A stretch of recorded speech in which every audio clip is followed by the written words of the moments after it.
지난 시간에 미국 FBI의 인디애나폴리스 지부장의 범죄 행위에 대해서, 그리고 그 범죄 행위를 증벌하지 안 하는 FBI, 그리고 그 시스템이 뭔지 이런 얘기들을 했습니다.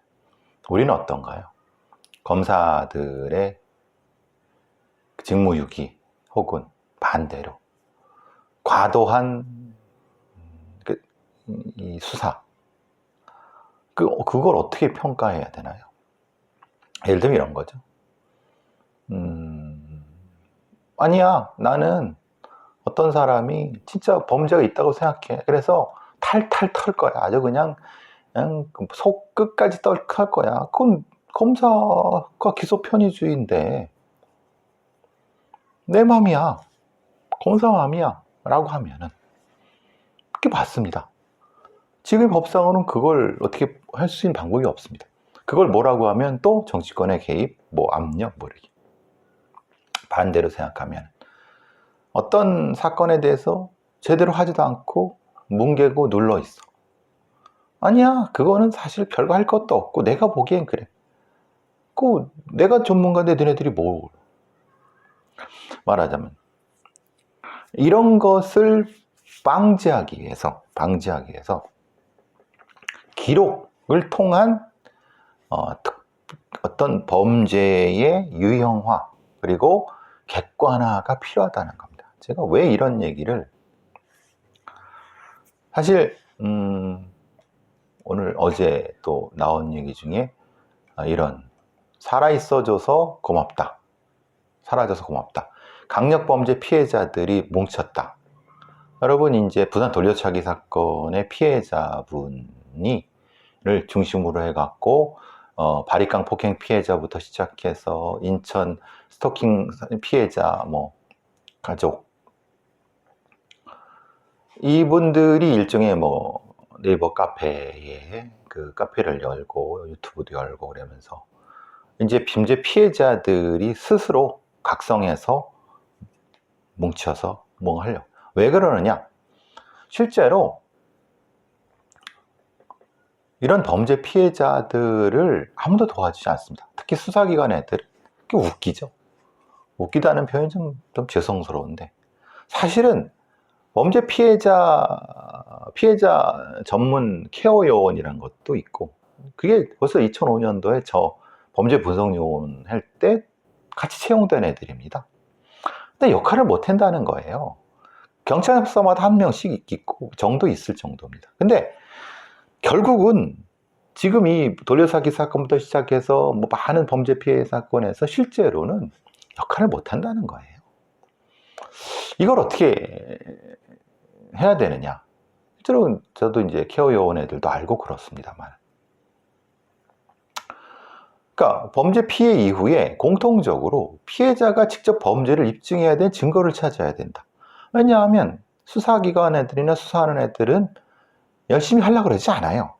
그게 지 일이니까 최소한 평균적으로 어느 정도까지 해야 된다고는 있는데, 그런 어떤 기록이라든가 객관적인 데이터를 공개하지 않기 때문에, 예를 들면 이게 살인사건이요, 살인사건 수사는 이렇게 하는 거요 라고 지들은 알고 있지만, 근데 모르는 거죠. 지들도 뭣도 모르는 놈들입니다. 그러니까 얼마를 이 정도의 평균적인 걸 해야 되는지에 대한 것이 있으면, 매뉴얼로 돼 있으면 거기까지 해야 되는 거 아닙니까? 근데 그걸 공개하지 않으니까, 그거를 인정하지 않으니까 당연히 인정하지 않는 거죠. 거기까지 해야 되니까. 그러니까 어떤 성범죄 사건이나 어떤 폭력 사건이 와도 그냥 지들이 알아서 쟁겨놓고 해도 그건 어떻게. 그러니까 검사는 그래도 기본적으로 재정 신청이라는 걸 통해서 구속 불기소해야 되는 정도, 그것도 사실 되게 힘들지만, 경찰이 이럴 경우는 뭉개버리고 아예 사건화 시키지 않으면 이건 법적인 방법도 없습니다. 굉장히 어려운 겁니다. 범죄 피해 이후에 대처를 알려주는 방법도 없습니다. 근데 실제로 범죄 피해자 무슨 센터 이런 데도 있습니다. 근데 작동을 안 하는 거예요. 법무부도 작동 안 합니다. 범죄 피해 이후에 특히 수사 상황이나 재판 기록을 피해자한테 알려주지 않습니다. 알아서 찾아도 공개하지 않습니다. 그러니까 자기가 증거를 찾아줘야 되고 나중에 재판이나 수사가 어떻게 되는지도 모르고, 왜냐? 그거를 알게 되면은 문제 제기할 테니까. 이게 다 수사 기록의 객관화, 피해자의 수사 참여, 이게 사실은 제가 누누이 강조했던 겁니다. 얘네들은 안 하려고 그럽니다. 당연히 해놓으면 지들 귀찮고 지들의 잘못되고 조작하고 어떤 위법한 부분이 다 드러나고 지들이 할까봐. 근데 그걸 넘어서야 되는데, 실제로 미국의 뭐 조금 선진국이라고 하는 애들도 사실은 그런 건 되게 안 하려고 합니다. 그래서 사실은 수사 권력기관에 대한 견제가 필요하다는 게 바로 그 부분입니다. 어쨌든 범죄 피해자 연대, 갇힌 경험자들의 네이버 카페가 열렸고, 또 유튜브에도 이런 게 있으니까 여러분 꼭 관심 있는 분들 한번 가서 갖고 구독도 해주시고 격려도 해주시고 그러기 바랍니다. 이분들의 온라인 카페가 네이버 카페 빅팀 911, 빅팀이 피해자죠. VICTIM 911. 그리고 유튜브도 유튜브에서 피구, 그러니까 골뱅이 피구, PIGU 119입니다. 물론 이건 이제 아까 말씀드린 것처럼 범죄 피해자 연대 경험자들이 이렇게 치면은 또 나오니까 격려도 해주시고, 그것도 같이 참여할 분은 같이 참여하시고 그러시기 바랍니다.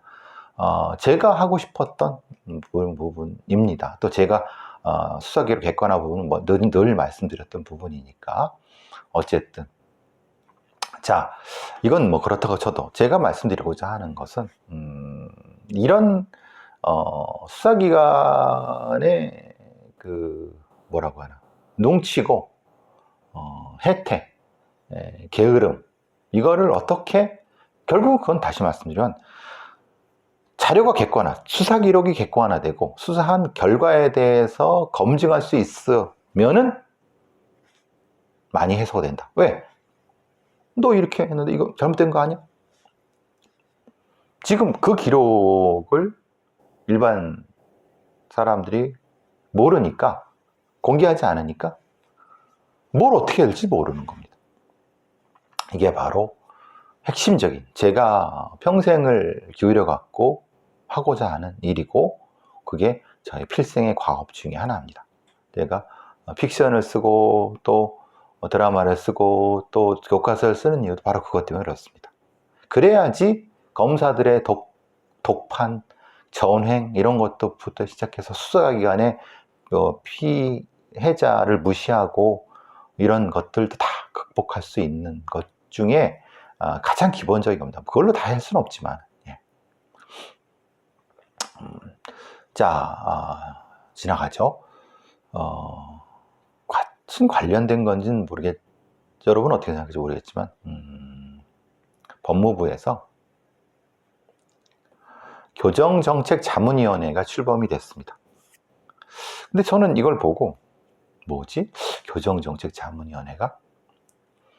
근데 초대위원장이 임대기 전 육상연맹 회장이, 그래서 난 전 눈과 귀를 의심했습니다. 아니, 교정정책자문위원회, 특히 교정정책의 추진 및 수용자 처우에 대한 종합자문기구인데, 예전에 이제 교정정책자문단과 교정개혁위원회를 통폐합한 거예요. 아니, 근데 대한육상연맹 회장을 위원장으로, 뭐지 얘가? 임대기라는 애가 뭔지 한번 찾아봤어요. 대강고등학교 나오고 성균관대 뭘 나왔는데, 제일 보니까 제일기획, 삼성의 제일기획 사장이더라고요. 사장 출신이더라고요. 스포츠 마케팅의 전문가예요. 스포츠 마케팅. 사실은 아시다시피 임대기, 그러니까 제일기획이 삼성의 핵심 계열사 중에 하나고, 지금 이재용이 삼성 부회장, 실질적인 오너 이재용이 어떻게 보면 수족이죠. 그리고 걔가 이제 스포츠 행사를 사실은 이 제일기획을 통해서 하고, 사실 지금 삼성의 많은 여러 그 프로 스포츠단들이 제일기획 소속인 경우가 많습니다. 그룹 소속이 아니라.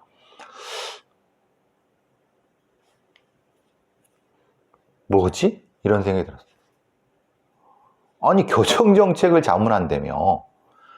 교정정책 자문되면 거기에 삼성의 제일기획사장이면서 스포츠 마케팅 전문가를 박아버리면은 뭐 하자는 거냐, 한동훈이야. 이런 느낌이 들었어. 야, 이게 해도 너무 심한 거 아니야? 왜 그럴까? 이게 제가 그래서 본부 홈페이지 보도 자료를 찾아봤어요. 이게 이제 쭉 보니까, 이제 뭐 여러 가지 양력들이 나오고, 자문위원이라고 14명이 있더라고요. 그래서 14명의 면면을 제가 한번 읽어 드릴게요. 1. 임대기. 2. 조은경.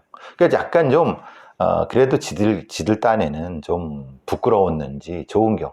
사실은 제가 늘 말씀드렸던 PCLR 검사의 라이센스 관련된 거 가지고 있었던, 예전엔 한림대에 있었던 근데 이제 조은경, 지금은 동국대 교수입니다. 그러니까 약간의 이 교정 쪽과는 상당히 관련이 있죠. 이 양반은 사이코패스 검사 이런 것도 하고 이제 쪽 논문도 많이 썼으니까. 근데 이 사람 빼놓고는 애매한 게, 박철웅, 이게 청계사 주지, 중의 중, 스님이죠. 그 스님이 뭐 사실은 뭐 종교적인 활동을, 그럴 수 있어요. 김필려, 마약퇴치운동본부 이사장이에요. 마약퇴치운동본부? 그래, 교정청진 관련이 있을 수도 있겠지? 이맹주, 강남대 인재공학, 무슨 정부 정책 관련된 그런 거예요. 그럴 수도 있겠다. 유영원, 한승교회 목사, 아까 중이 있었으니까 목사도 있어야지. 백진, 서울대 건축학과 교수예요. 건축학과? 뭐지? 얘가 그러면은 소위 말하는 이 환경 형태의 범죄 예방 이런 거 관련된 그런 것 쪽에 있는 것 같아요. 아마 셉티드라고 하죠. 천영훈, 인천 참사랑병원 원장이 의사죠. 오정희 변호사예요. 김종근 또 변호사죠. 아니 뭐 변호사 좋아하시는 현대일, 이건 천주교예요. 신부가 들어온 건 아니라 이제 아마도 사회교정 3목 위원장이니까. 김태영, 계명대 무슨 교수예요. 박재정은 배우 연기자. 이동원은 그 유명한 그것이 알겠다 PD.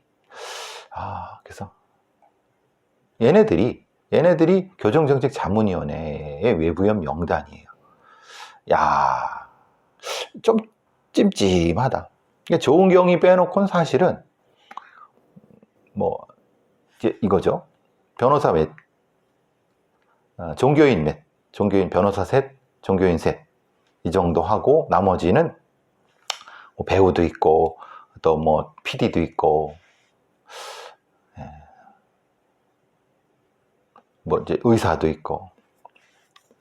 교정정책을 그럼 이렇게 물어야죠.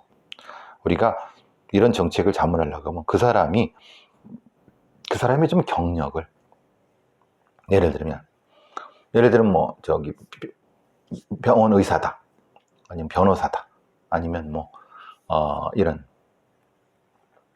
종교인이다라고 하면 뭐를 이렇게 해왔기 때문에, 이전 교정 관련된 어떤 일을 해왔기 때문에 이런 교정 정책에 대해서는 조금 자문해 줄 수 있겠다 라는 근거가 있어야 되는 거 아닌가요? 이건 그냥 장관이 알아서 하는 거예요. 그러니까 이게 사실은 예전에 문재인 정부에서도 그렇고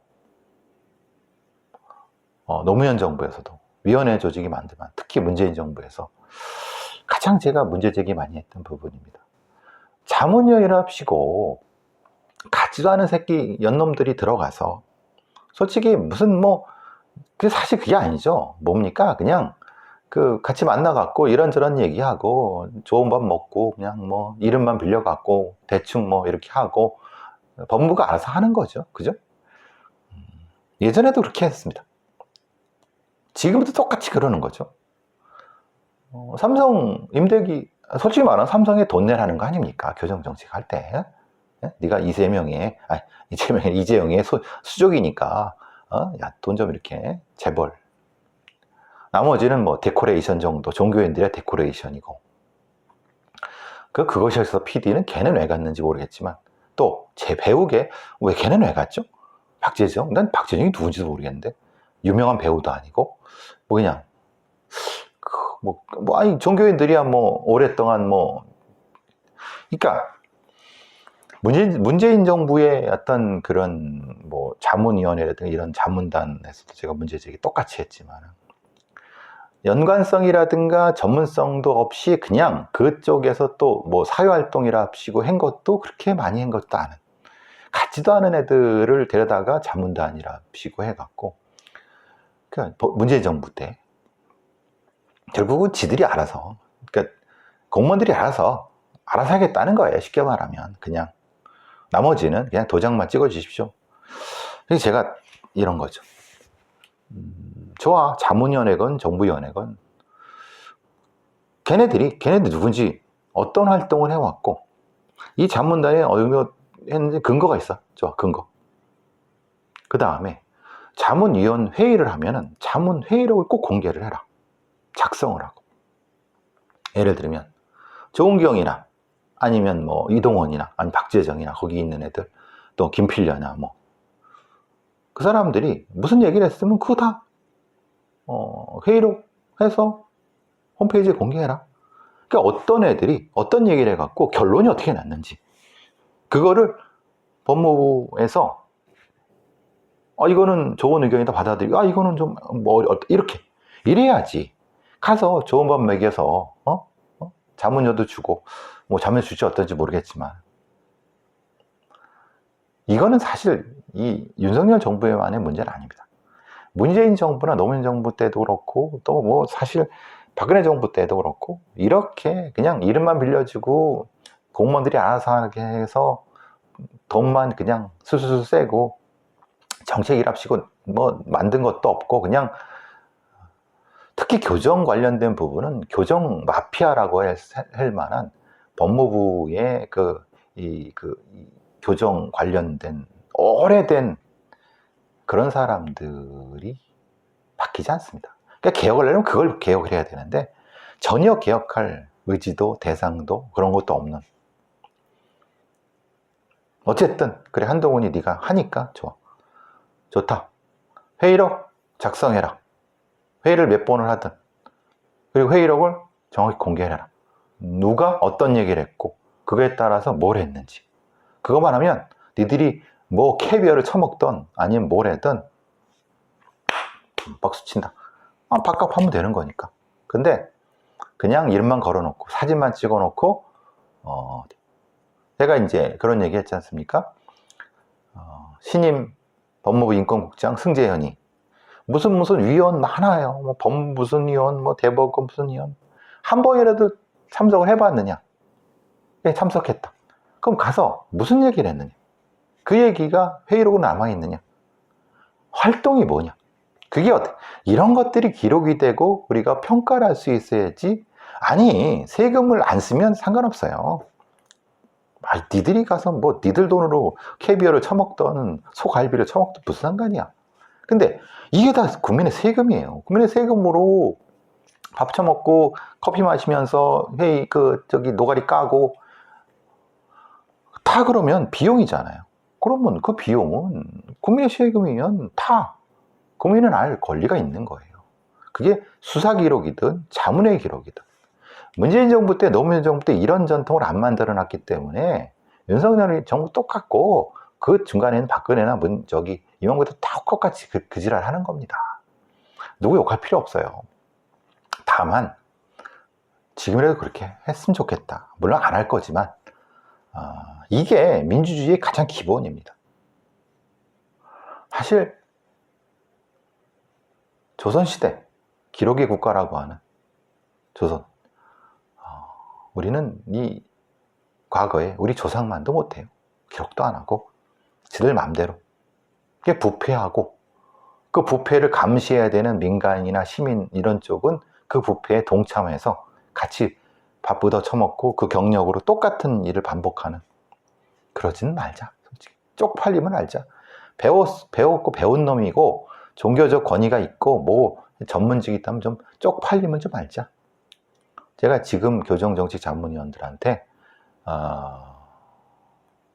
뭐 듣지는 않겠지만 제발 좀 쪽팔림을 좀 알자. 앞에 욕하지 말고 니들이나만 잘하면 되지 않느냐, 이런 생각을 했습니다. 자, 뭐 매년 20명 넘게 경찰관이 자살한다는 거는 뭐 요즘 뭐 계속 이런 그 국감 기간이니까 이런저런 많이 나올 겁니다. 늘 제가 말씀드린 9월 10월 넘어가면은 이 정부 어떤 부서에 국회의원들이 자료 요청합니다. 제가 생각해도 좀 궁금한 것들 자료 요청하죠. 애초에 이런 자료들은 정부 부처나 이런 데 다 공개를 해야 되는 겁니다. 안 하죠. 국회의원이나 하니까 하는데 이것도 제대로 된 자료인지 모릅니다. 어쨌든 맞다고 쳐도 국민의힘 정우택 의원실에서 2018년부터 50대가 제일 많았어. 40대, 30대. 원인이 뭐야? 정신건강 문제 44명, 26.5%. 가정 문제 19.3%. 직장 문제 18.3%. 경제 문제, 신체 질병, 남녀 문제.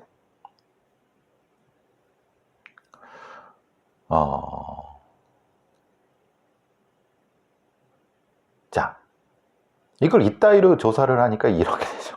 생각해보시면 정신건강 문제가 왜 생깁니까? 소위 말하는 PTSD. 그러니까 단지 정신건강 문제라는 게 뭐냐, 얘가 미쳤다는 거고 우울증. 그럼 그 우울증 이유가 뭐예요? 사건 처리하면서 시체 보고 뭐 이런 것, 이게 다 이거 관련된 부분이죠. 그러니까 동기를 찾지 말고 뭐 그 안에 있는 어떤 걸 찾는 거예요. 찾아야 되는 거예요. 가정 문제가 있어. 가정 문제가 왜 생겨?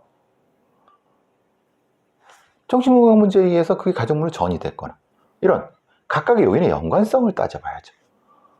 직장 문제. 직장 문제, 이게 웃겨요. 직장 문제는 또 뭡니까? 경찰청이잖아요. 그건 사실은 적응을 못하는 이유, 동료들과 문제, 그 정신건강 문제 다 연관되는 거죠. 그러니까 결국은 이렇게 그 변수를 이렇게 어떤 놈이 이걸 조사를 했는데 참 돌대가리 새끼. 경찰 놈들한테 이런 걸 맡기면 안 돼요. 돌대가리 새끼들. 이거를 실제로 제 후배가 범죄통계 요원이었다는 걸 아시죠? 박사 특채대.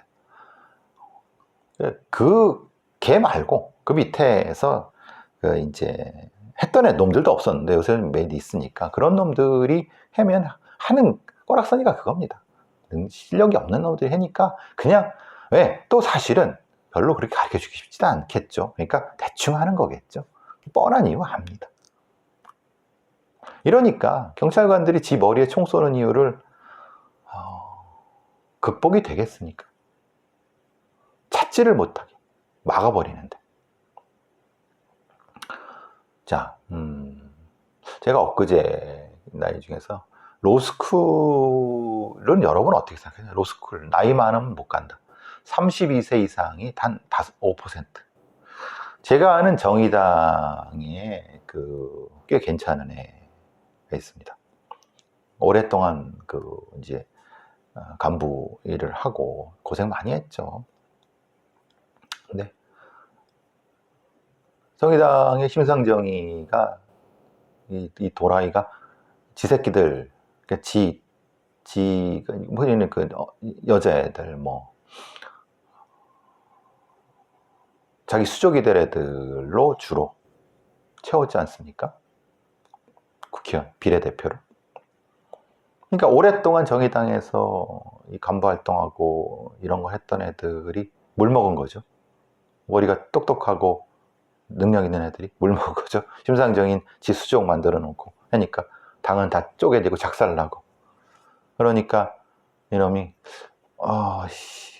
더 계속해. 그러니까 신장 시기처럼 애저녁에 로스쿨로 옮겨간 거지. 그러니까 신장 시기는 잘 간 거죠, 사실은. 근데 신장식 여러분 누구 말하는지 아시죠? 요즘 유명한 신장식 그 변호사 말합니다. 그 유스아이키 걔도 애저녁에 꼴을 본 거죠. 아, 지가 비례 받기는 어렵겠다. 물론 이제 신청을 했지만 이 신장식이는 음주운전 때문에 사실은 그러겠지만 어쨌든 결과적으로 이렇게 한 거죠. 얘도 이렇게 하려고 했는데 문제는 그거예요. 나이가 많으면 안 뽑아주는 거예요. 즉 로스쿨이라는 데가 뭡니까? 로스쿨은 다양한 경력을 가진 사람들이 변호사가 돼서 다양한 분야의 변호사의 다양성을 높여서 거기에 맞는 어떤 시민들에 의한 그 법률 서비스를 공급하도록 하는 거지 않습니까? 근데 지금은 주로 3세에서 25세가 제일 많아요. 그냥 예전에 법대예요. 법대에서 사법고시 보는 애는 정도로 생각하시면 돼요. 24살짜리가 제일 많다는 거고 27살짜리, 28세가 32%. 대부분 20대예요. 그러니까 예전에 보고 그렇게 똑같다는 거예요. 그러니까 이게 아마 노무현이가 지금 살아서 지금 있으면 아마 통곡을 할 겁니다. 그리고 대부분은 스카이, 서울대, 고려대, 연세대는 이 스카이에는 35세 합격자 한 명밖에 없어요. 그러니까 여기 로스쿨을 입시를 담당하는 교수놈들도 안 뽑는 거예요. 그러니까 머리 크고 생각이 많고 여러 경험 있는 애들은 사고치고 말썽, 소위 말하는 걔네들 입장에서 비판의식이 높고 뭐 이렇게 하니까 싫은 거죠. 그냥 생각 없이 이 변호사 시험 합격해서 그렇게 할 수 있는 놈들만 20대 놈들만 하는 거죠.